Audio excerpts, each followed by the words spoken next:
你告诉我这样的设计意义在哪里？螺丝孔朝外很好看吗？啊，这个东西，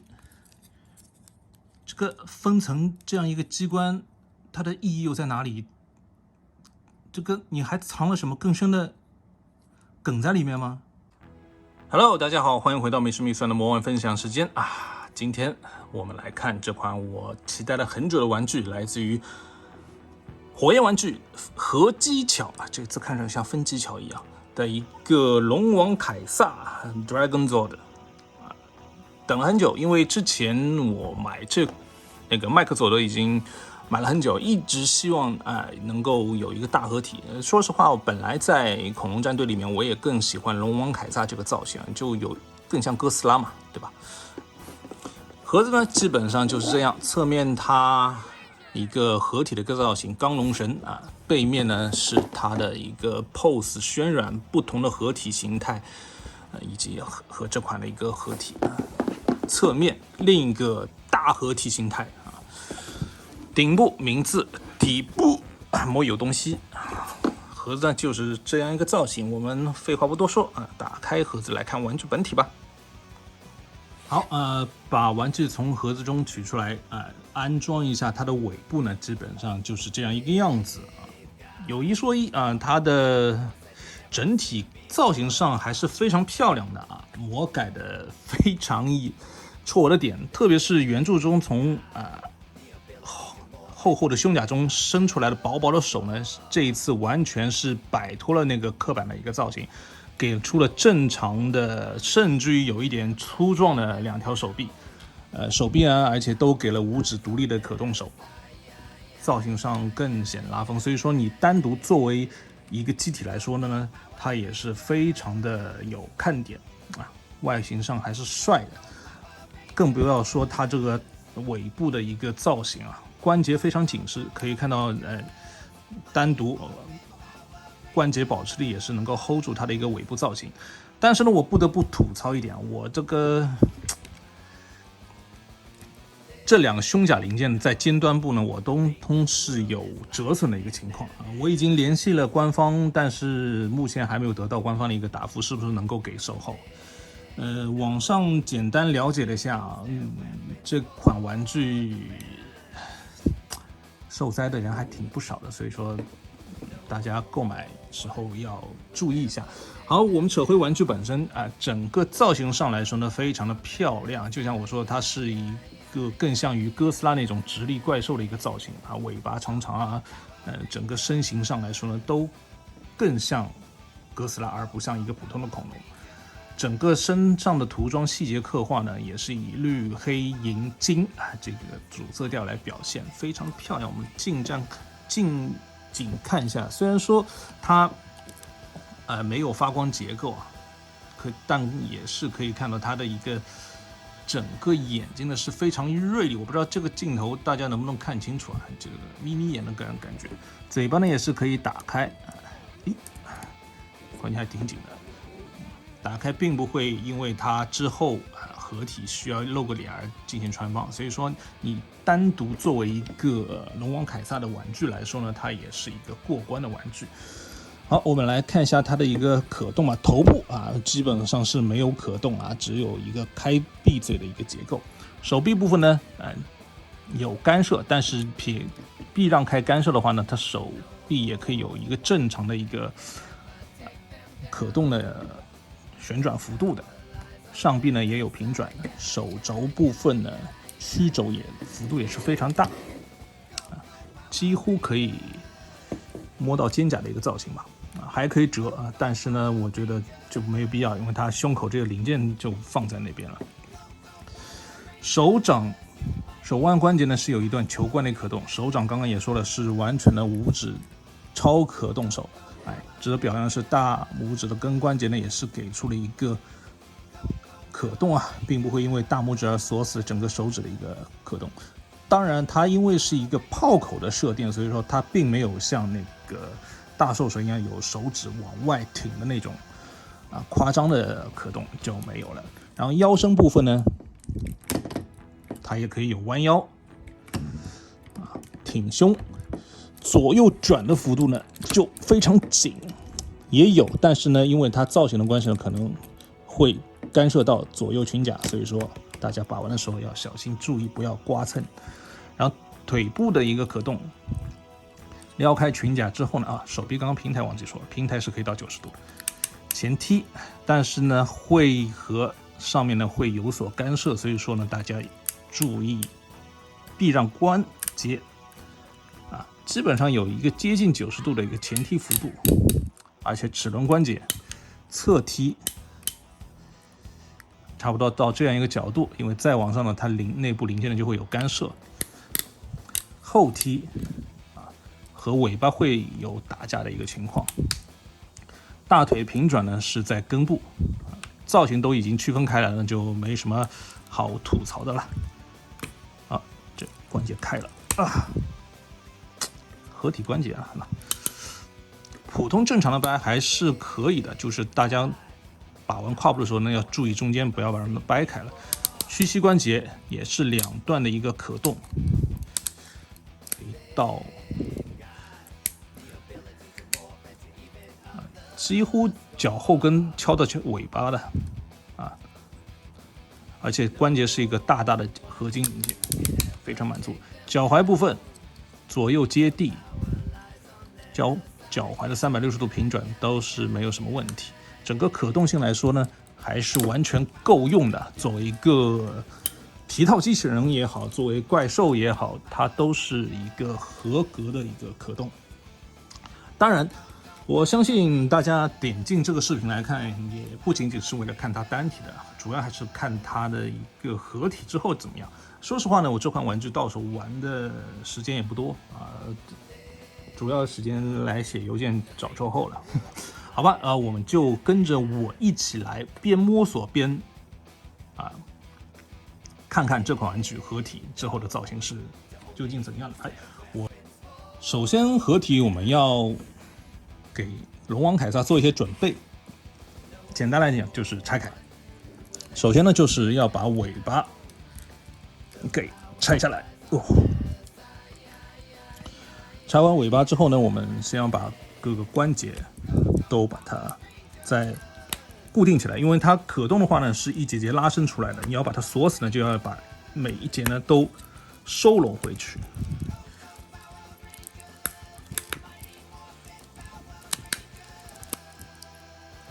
然后在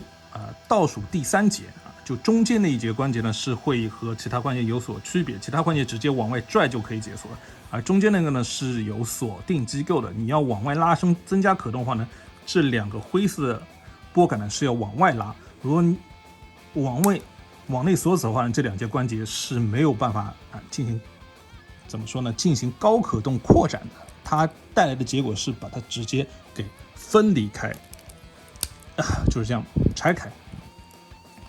好，尾巴我们基本上就放到一边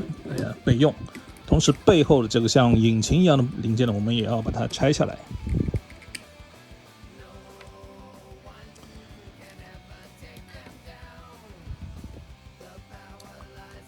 之后呢，我们就要看它本体部分。本体部分我们先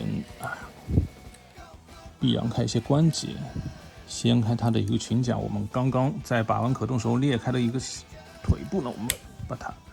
拆开。刚刚拿到镜头外稍微使了点力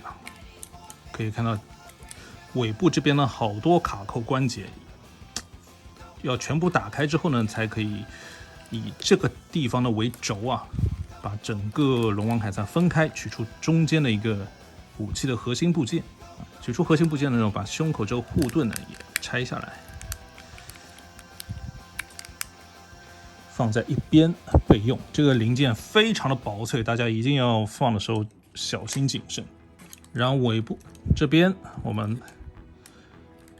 要把这个关节呢往上折到底，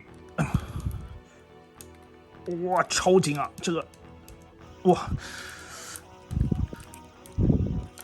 可以看到整个龙头连接部分就是这一块部件很脆弱的感觉。整个你看，那这哇，颤颤巍巍，好可怕！感觉合金部件没有用在好位置上。然后尾部这个关节呢，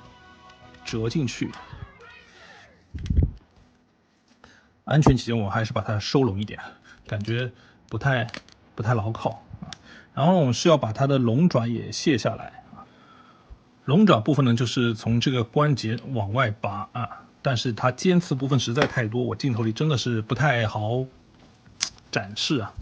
而且我建议大家在合体的过程当中呢，在备用的时候呢，还是把它胯部的连接件稍微合体一下，因为大家可以看到，它身体躯干上部分龙头这边的连接呢，其实非常脆弱的两片塑料，整个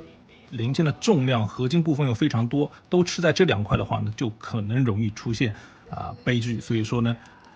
建议大家还是悠着点。到了这个步骤呢，它的一个拆分过程基本上就差不多了。放在武器部分首先呢，我们要把这个武器的中枢部分拿出来，然后打开，取出里面的合体部件。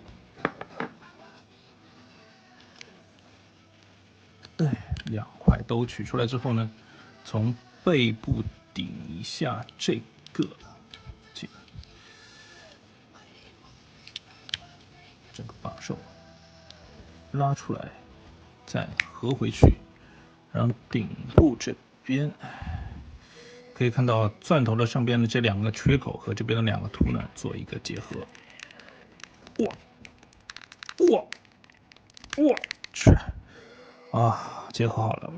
之后呢，再把这个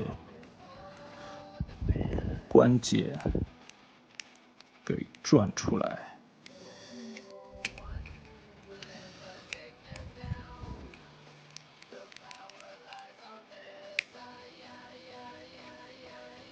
这个插桩抵住这个孔，形成一个握把，然后拿出我们尾巴的后两节，大家可以看到里面有这样一个结构，记住是阻挡零件多的这部分呢可以往外拨，有打开错开里面的凹槽锁定之后呢，我们把这个关节转180度。转180度之后呢，把一个球关窝转成这样一个一字形的一个结构，我们再把它锁定住，然后把我们刚刚的一个背后的引擎呢，就以这样的结构插回去，打开它的两边的支架，变成武器的一个下半部分。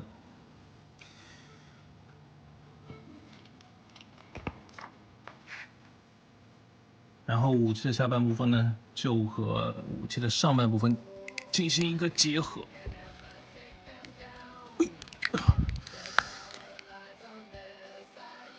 再把之前的胸甲，可以看到这边一个方桩和这边的凹进行一个结合。好，我们的武器完工。主体呢，我们要卸掉它的两条手臂还是比较紧的。然后呢，我们打开它的一个嘴巴，翻出它的一个钢龙绳的脸说明书上钢龙绳这个眼罩都是可以取掉的。取掉眼罩之后的真容，这个取眼罩的意义不明啊！头上一个大坑的，怎么？利用肘关节把它打平之后呢，解开这边肋部的一个关节卡扣，把整个身体的往内折再把锁扣锁上，成这样一个机构，然后再要把躯干给打平整个过程真的是非常的纠结。躯干内放入核心轴，这个是刚刚从武器内拆出来的。费了9牛2虎之力终于基本上算是把它的合体搞完了。钢龙绳就是眼前这样一款，但是怎么说呢？感官上并不是很美好，相信大家镜头里应该也看得出来，并不是特别美好。首先一个比较大的一个问题就是它的脚踝关节，因为它脚踝关节并没有做出齿轮或者说锁定机构，所以说呢，它很容易往前倒。你放不好它它就往前倒，因为它的锁定机构呢，只有在能够防止它后仰，这是在说明书里面有提到的。前倾这块呢，它是无能为力的，所以说这个就会比较吓人。还有一点呢，就是大家也可以直观看到，它胸口这一块2个合起来的盾呢，是有很大的一个缝隙的。这一块呢，我没有办法把它调整得很紧，因为它不是盾，它可能不是盾的问题，它是整个龙王凯撒它是2片合起来的嘛，就从前到后，它可能某一个位置我没有调节好，就会有这样一个缝。但是调节的过程又非常的可怕，就像我刚刚说的，它这2个轴关节呢前后都是以塑料片连接的，就比较吓人。同时，这样一个巨型的武器呢，它的长度是直接给到爆了啊！但是有一个问题，就是它没有办法在站立的情况下让它着地。就单靠手提的话，它的手部保持力还是不够的。至少在手肘这块的保持力它是不够的。而且就合体完之后，我们的霸王就好孤单，我们的翼龙也好孤单，就没办法。这是钢龙神所存在的一些问题吧。还有硬是要挑毛病的话呢，我不清楚是我中奖还是什么。它这2块零件啊，它说明书是要把插在这2块，但是我这个是非常松，一碰就容易掉啊！你看，就随便拨一拨它就会转。这个我不知道是我中奖还是我没有理解它说明书的意味，就不太明白。然后还有就是钢龙神头部它自然是没有左右转的一个可动的啊，而且从某些角度它可能会通过脖子下面的空洞看到背后啊，这个造型关系没有办法。然后它领口这2块零件呢是非常薄的2小块，在变形过程中呢，说明书都是让你借助工具从反面把它给提出来，挑起来，这个是非常不适合徒手玩家来把玩的一个零件。优点也不是没有，就是它原本比如说在霸王龙上合体的时候小腿容易掉漆，这一块呢从用一个曲线救国的方式把它解决了，就是它的钢龙身小腿呢是拆出2块护甲背在背后的炮上，它以相当于内部骨架的形式合体进它的长筒靴，这样哪怕是发生蹭击之后呢，在变成钢龙神之后呢，也会被外甲这2块给挡掉遮羞掉，所以说至少你看不到就不算有问题，对吧？就你看就放着它就很容易往前倒。hold 住。好，钢龙神的合体呢，基本上就是这样。我们之后尝试看看它的究极大合体吧。好，经过一通非常不太愉快的那个合体过程之后呢，我们终于合成了兽地大兽神啊，中间花了大概1个小时，当然我中间还去吃了个饭。怎么说呢？先说结果，样子肯定是帅的，大家从画面里应该也能够看出来，样子非常帅的。钢龙神有的问题，它当然还是会有，就比如它右手这个是没有办法握持住这个超巨型的武器之外呢，它会有新的问题，就是它下半身的关节完全支撑不住它的体重。虽然说它在腰部也加入了，就是我们先把武器拿走吧，实在是太吓人了。虽然说它在腰部呢，给大家看一下，在这腰部不知道大家镜头里能不能看见，加入了一个合金的支撑件，但是呢腰是 hold 住了，但是腰也是死腰了，动不了了。但是下半身它的胯部、膝盖、脚踝关节是完全支撑不住它的全身重量，就非常容易倒。就是说你哪怕就我觉得这个样子很帅，我平时拿这个战狮，在没有支架的情况下呢，我觉得它分分钟就会倒。当然也有可能是因为我这大兽神买了已经好多年了，一直是战士的状态，它齿轮关节可能不像新的那么紧，但是我觉得这个差异也是微乎其微的，大差不差。而且整个合体变形的过程当中呢，有很多不太愉快的过程啊，意义不明的机关啊，就比如说它这个腿往前折，我不知道为什么要设那么多的机关，而且还会有这样一片盖板在外面。可能是我对说明书的理解不够透彻，因为我对全无中文的全英文说明书，理解能力有限啊，对图片的理解能力呢也是不太够。但是我觉得它这个说明书上盖板也是往外掀的，无非是角度不一样而已，就不会在审美上这个问题上有太大的出入。正面看样子还是可以了，但是过程非常的糟糕，而且这个样子是没有办法长时间保持的。当然整个活体过程当中的所有零件也通通用上了，如果你想要的话呢，你这把剑也是可以握持，但是你另一个大武器你只能是作为陈列放在一边了。硬说要多的话，就是多这样一把大剑的一个零件。包括之前钢龙神合体的时候没有用上的一个小的连接件呢，也是这次用上了，用来连接翼龙的这个翅膀，把它挂载在暴龙的尾部这里的一个连接件。同时呢，这次的刚刚提到的那个脊椎强化部件的安装呢，是需要把原来暴龙尾部彻底往下揪。我现在都不太敢松手，就怕它一松手就给我来个狗啃泥呢，这种尖尖脆脆的东西就比较可怕。它是要把整个暴龙尾巴给揪下来的，这个过程也是非常的揪心啊！我一度怀疑我是不是使错力，因为大家都知道这个暴龙尾部它本身也是有很多可动关节在连接的，就怕使力使的不当，把不该扯的关节给扯下来了。但是它说明书还跟你说，这有2个地方是需要用力 K 过去的，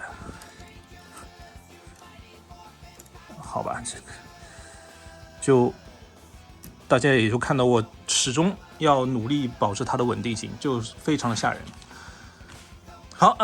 兽地大兽神呢，基本上是这个样子了。我们来转个360度，看看它的一个样子吧。